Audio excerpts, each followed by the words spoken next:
Well, I just got back from my super long trip from Florida to Minnesota. I know, to be honest, I was a little worried. I didn't tell you I was. Well, thank you. Crossed my mind a little bit. So I did this trip where one of our friends stores their plane for the winter in Florida. He wanted it back in Minnesota. Oh, that's why. Yep. Oh. Yep. So me and my buddy Pete met in Florida. Like I took a commercial flight down to Florida. We hopped in the small airplane and we, over the course of 2 days, flew it back to Minnesota. Ha. It was super fun. That's the longest you've ever done. That is the longest flight I've ever, piloted. By a long shot, right? Yeah.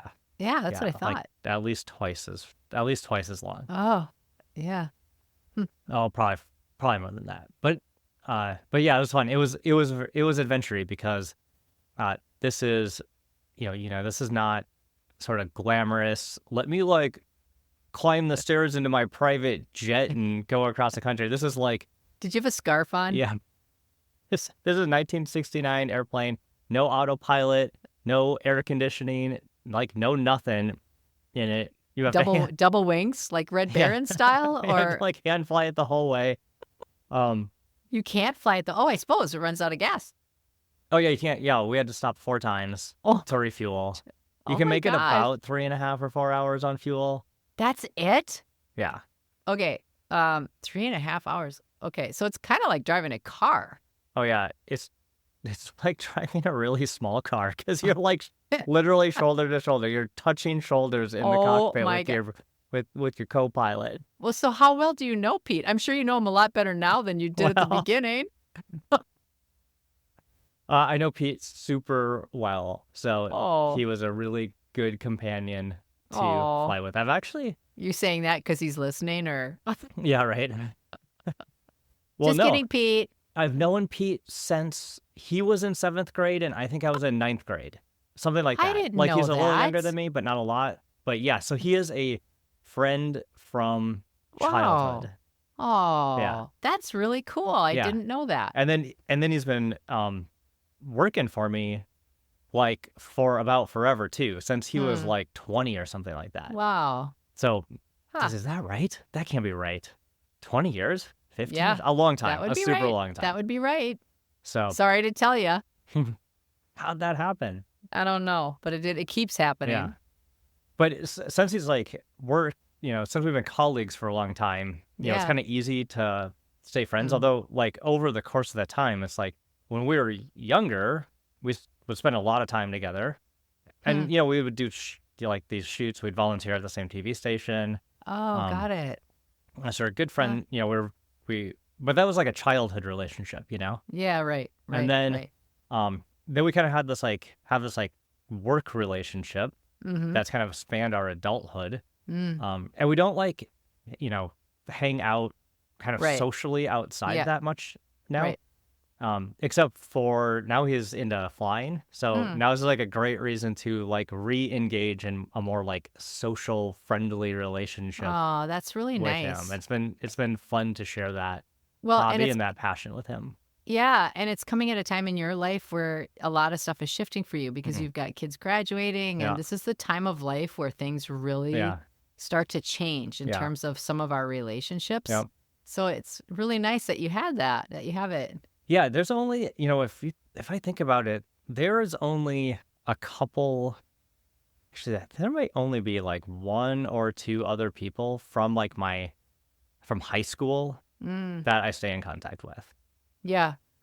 So my other buddy Ken, who taught me to fly, and then I'm trying to think of like, sorry if I forgot that you were my friend in high school, and now I can't remember, but certainly like I always think it's interesting to think about like how your friend group changes over the years. Like when I was younger, or maybe even my 20s, it's kind of like that high school / college friend group. Right. Just kind of like we've talked about that. Going. Right. Yes. But then you start getting married, and then you have kids, and then like you maybe move away. Yeah. Or even you just kind of move out of your hometown, even if you don't go to a different state. And then you're kind of like in this like, how do you rebuild a friend group as an adult? And it's that's surprisingly hard. It is surprisingly hard. And I think, and even if you think about it when you're younger, and you were kind of just saying that, but younger adults, like if you're in your 30s or whatever, there's often things that push you together with other like people, and they're usually related to children activities. You know, like your kids are in sports, your kids are in extracurricular activities, and so are other kids with parents. And you do, like, Mitch and I have a few really close friends that we gained during those times when our kids were in grade school, you know, preschool, grade school, all the way up through high school sports. And we're still friends with them.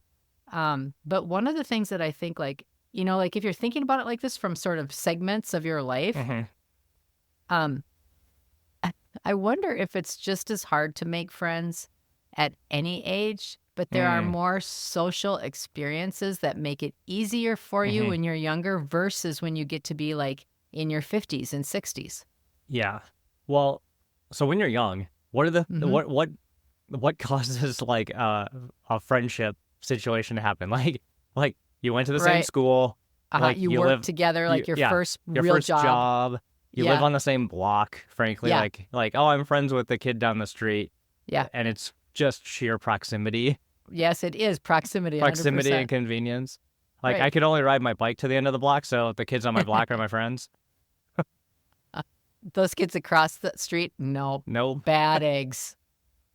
Maybe not, but yeah, we can't like cross a lot the of street times to know. it's just proximity and the couple activities that you're involved in. Like maybe you're involved in soccer, so like your friends are the other soccer kids. Yeah.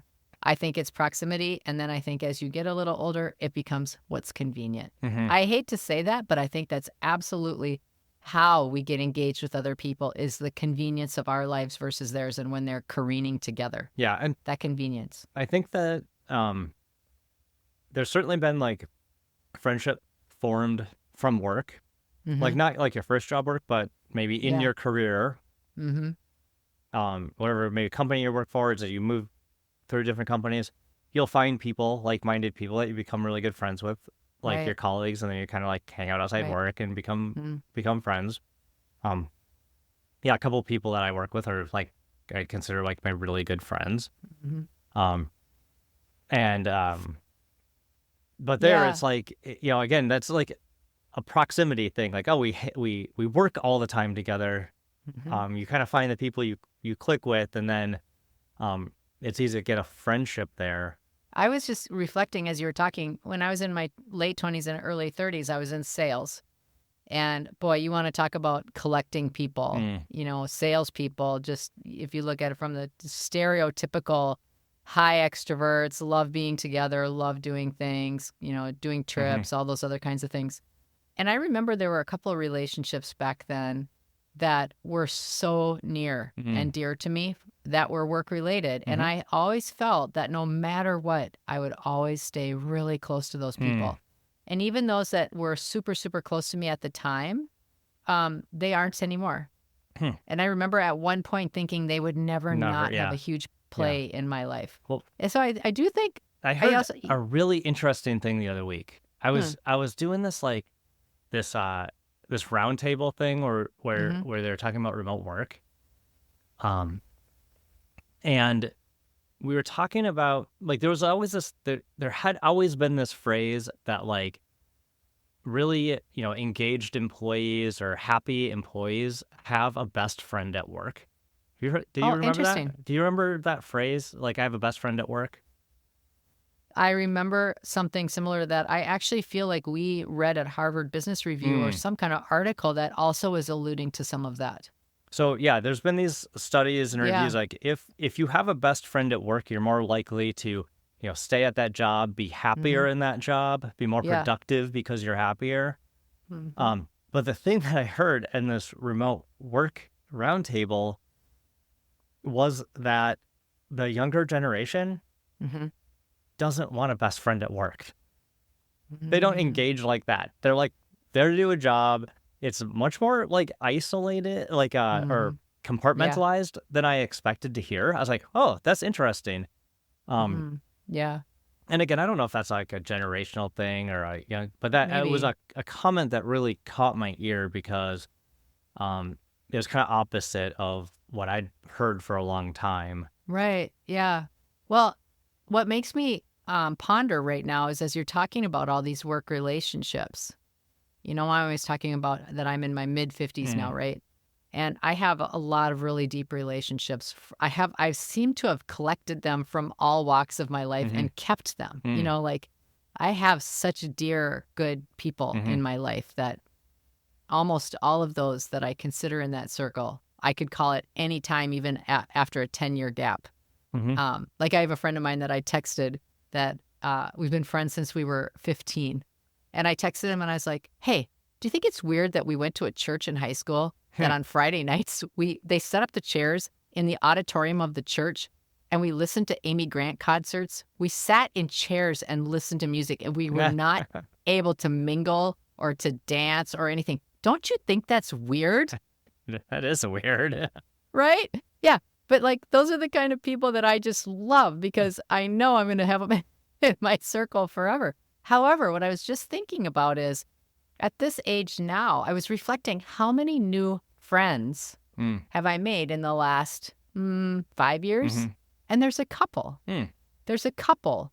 But it was me searching that out and being really open and interested in reaching across and saying, hey, let's be friends. Yeah, I know we don't know each other. And yeah, I know we're not at the age where, you're just running out and doing something fun because you don't know each other. But let's do that anyway. How many people at this age, like if they stop working or they don't have huge professional affiliations anymore, maybe they did and now they're retired, right? Well, right. Like, you retire and those I've seen, my parents retire. I've seen other people retire and those, while a couple of them maybe stay, they evaporate pretty quickly. Right. So how do you make friends when you get to be this age? Isn't that interesting? That's a like good it's not question. Proximity anymore. Yeah. Well, so or is it? You say at this age. Yeah. So a couple of things that I want to make sure like we're really open to is like like one of my kids, like he kind of struggles making friends.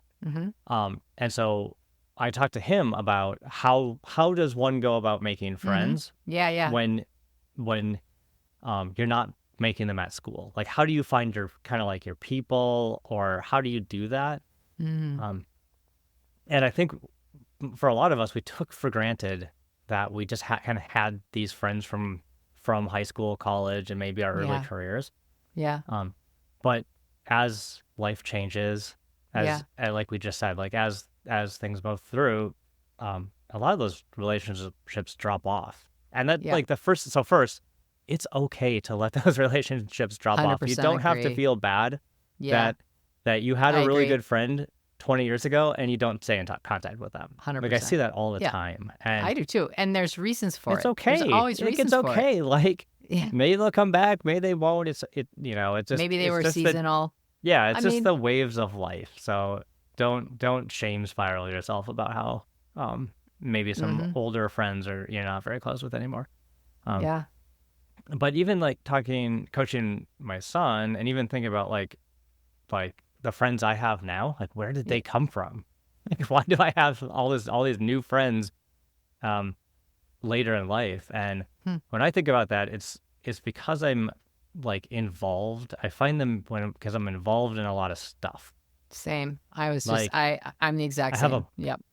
Amber calls them my tennis friends, but I have a bunch of people who are friends that I mostly play tennis with, but sometimes do other stuff with. Yeah. Because we have a passion around playing tennis. So there's some people that I've seen every single week for 10 years in a row because we got tennis balls together. Great friendships. It's super fun. So I think one way you make friends as an adult is go get involved in something you like to do. I was just reflecting as you were talking, because one person that you and I have mutually in our circle is Chris, and we have him in a professional circle. Yet the way that I met Chris was in yoga. Oh, yeah. That's right. We did yoga for years and didn't know each other. Huh. And then one day I just approached him and I was like, hey, I'd like to know your name. Mm-hmm. Like, tell me a little bit about yourself. Mm-hmm. My name's, here's my name. And we just had a good conversation. And then we had coffee and then we got to know each other differently. And then we were like, oh my gosh, we have a ton of things that we could do together professionally that would be really interesting and really fun. Yeah. We've been on a couple boards together. Like, so yeah, well, I agree with you. Like right there, that little moment where you decided to approach someone that you didn't know, that you'd been going to this class with for a while, you didn't know him. That's kind of a scary moment. Like you're a little bit vulnerable. Like I don't know if you were or not, but for me, I would feel like, I don't know, am I gonna like come off weird or desperate? Or they probably have a lot of friends already, so maybe I just won't say anything. I always felt that he had such good energy. Like he's not an intimidating person. And I always would tease, like for the first few times before I actually introduced myself, I would tease and call us the anchor tenants because he would be in the back left corner and I would be in the top right corner. So we were diagonally across each other on the floor all the time. I mean weeks and weeks and weeks of a very constant practice. So I don't know. I agree with you. I mean, maybe yes and maybe no, but it's really interesting how now I engage in meeting new people, and I'm kind of excited to do it. I kind of like it. I enjoy doing it. I've never stopped not enjoying that experience of meeting new people, but I don't think everybody always feels like that. Or as people change through their lives and they go through high school graduations, their kids move out, their kids go to college, they come home, then they leave again, and then you've got the quote empty nester syndrome. And I think that's when a lot of people, I think there are probably natural periods in your life where you go through these sort of dips like that. Like, oh, something needs to be recalibrated. I need something else to do. I need new people to do things with because I don't feel like I'm growing. I feel like there's natural times, and this is a real natural time for a lot of people. One of the reasons why I love pickleball, even though I don't play it, I actively disparage it as a tennis player. Oh my gosh! You stop it. Is like what I see on the pickleball court is a bunch of retired people playing pickleball, playing a game together. They don't know each other. They come to these little opens or drills or whatever, and then all of a sudden they're all friends and oh my gosh, it's great. It's a great social sport. Yeah. It gets people active. You meet new people. It's super fun. So I think there's a lot of opportunities like that you can go do. Like, just like a racket sport advocate over here. Pickleball and tennis. But that pickleball is sweeping the nation. It is insane. Like all these retirement communities now are advertising pickleball courts, pickleball. I mean, where was I? When Ethan and I were in San Diego the other week, we drove past, like, I'm not kidding you, a facility with it must have had 100 pickleball courts on it. It was my gosh, unbelievable. I was just like, we're driving, and I'm like, oh my gosh, how is that like area so big with pickleball courts, and they're all full. Like they're all. It was nuts. And when I was in Florida too, there were now retail stores of just pickleball apparel and stuff. Rackets, bags, it's unbelievable. So I don't know so we're kind of like having these ideas around like how do you make new friends as an adult? Like to me, again, it's kind of like understanding like your friend group's going to change. That's okay. Making new friends to me is intimidating. Like you kind of brush it off a little bit, like because I think you're maybe a little bit more natural at it. But for me, like it is kind of scary to approach someone and be like, hey, you want to go do something? Or like even like asking people who I didn't know them very well if they want to like go play tennis. I'm like, I don't know, maybe is this imposing, Yeah, right. So I think there is a little bit of anxiety around that, especially as an adult, because I don't know, I kind of have this like track that says like, I'm an adult. I should have a good established friend base. Oh, but when life interesting. changes and you don't have that anymore, it's hard to rebuild that. For me, because I've had such a sordid upbringing, having to move a million times, having to make new friends all the time, and always Yeah, you feeling, might be really just more practiced at it than the rest of well, us. maybe, but I will also say that there's been one major change in the last several years, and the change is my interest in not focusing on me anymore. So what I mean by that is, when I was younger, my relationships were all about, how do I feel in this relationship? Am I doing what I'm supposed to? Do they feel okay about me? It was all me driven. And I think that's probably really natural for younger folks and maybe even, 20s. And I think your 20s are really hard for that same thing. I think we spend a lot of time analyzing ourselves, which is why the world of social media and everything isn't helpful at this stage. However, what I was just going to say is, over the course of the last bunches of years, when I have an opportunity to meet someone new, I feel excited about it because I no longer am worried if I'm looking a certain way. I just am open-hearted about it. Like, as an example, I'm on this board and the co-chairman is a co-chairwoman, and her name's Monica, and she's an intense person and a highly accomplished, highly driven woman. And I absolutely love her. Like, I just get such a kick out of her personality.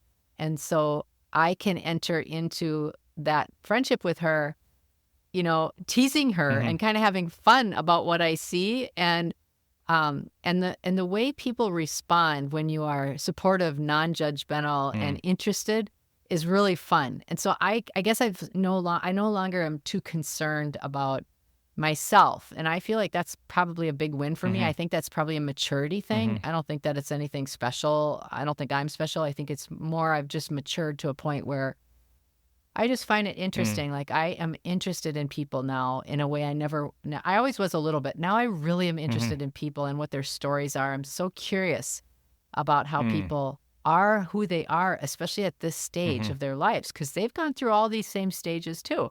They've had these experiences too, and how does it look different for them, and what does their life look like? The other thing I've noticed too is, depending on the size of your family and the closeness of your family, also has huge impact on how many external friends that you clutch. Because you kind of might have that social support within your more nuclear family. Yeah. But if you don't, then you would look for that support outside. Yeah, I mean, you always say it too, we're a tribal people. We need each other. And whether we're quiet or not, we still need other people. We need people in our lives. And you just also said, kind of like one of the other places to find like-minded people is volunteering for a cause that you're both interested in. So if you volunteer for a cause that you're interested in, you're going to find other people who are also like-minded, which usually creates a pretty quick friendship. Yeah. I feel like, too, it's really easy to get caught up in our own little thoughts and patterns and our own little concerns and, maybe even feel sorry for ourselves that way. Well, I don't have anybody to hang out with. My life is so different now. I honestly just feel like, you know what? Sometimes when you just stop thinking about yourself and you start thinking about what's your purpose here, because you're here for a reason, go after that. Go get it, and then you will get to meet some other people, and it's just so much more, I don't know. It's energizing. Yeah. It's energizing to do that.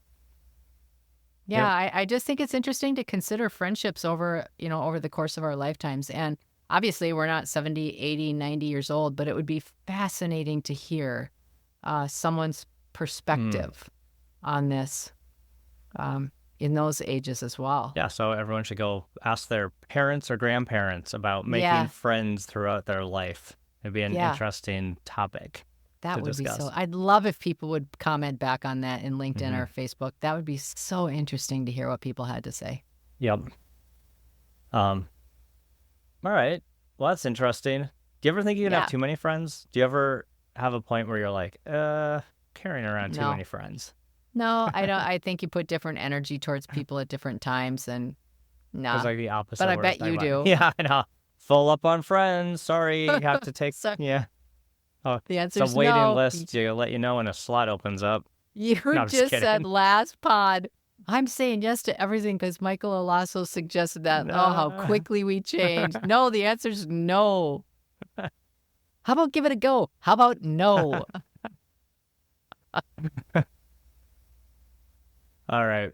Well, this is fun. This is fun to think about, and I do think that there's for a lot of people there is anxiety around this topic of friends. So yeah, just be maybe just aware of how even some of our childhood things and around friendships can come up. I mean, I was helping Abby through a friendship problem a few months ago, and I quickly realized that the way I was responding to her situation was because I had like a 7th grade kind of like bully story that like was affecting the way I was like coaching her on how to guide like a friendship relationship that she was having trouble with. So I was like, oh, it's amazing how something from so long ago is still so ingrained in me. So those thinking patterns around what story are we telling ourselves around